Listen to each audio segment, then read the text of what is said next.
We've been working on a new agreement with Francis for like 2 years now.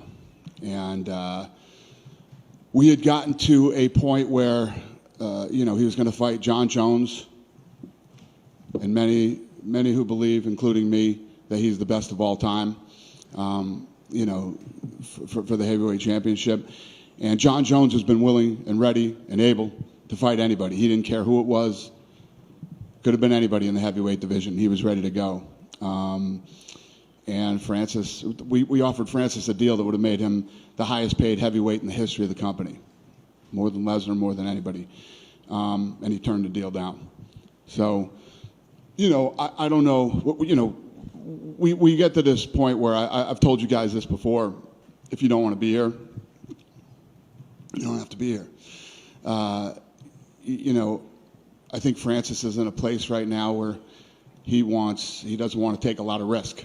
Feels like he's in a good position where he could fight lesser opponents and make more money.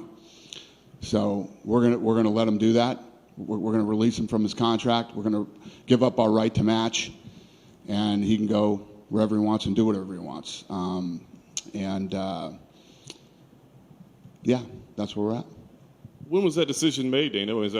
How long have you known that this was going to be the case, that Francis was gone? Well, we've been negotiating with him for 2 years, and there were a lot of different, even now. I mean, the guy was just weighing over 300 pounds, just had knee surgery, hasn't really had a real training camp. And I think that probably has a lot to do with it as far as Francis is concerned, too.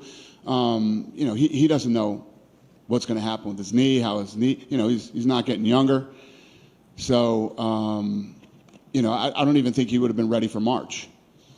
So, we can't continue to hold up the division and not come to an agreement with this guy. We did everything we could to try to make this fight happen and try to give him the fight, but, he's got it in his head that there's bigger opportunities outside the UFC with, lesser opponents. And did this just come down to a dollar figure? Or was it like other things, like No. I want a bigger portion of pay-per-view? I think that you're going to fight arguably the greatest fighter of all time. You'd be the highest paid heavyweight ever in UFC history. Or you think there's more money out there to fight somebody who isn't the greatest of all time, somebody who is a lesser opponent. You'll have to ask Francis that question, but in my opinion, that's what it is. Which isn't the first time that's happened here. It's not like this is something that's never happened before.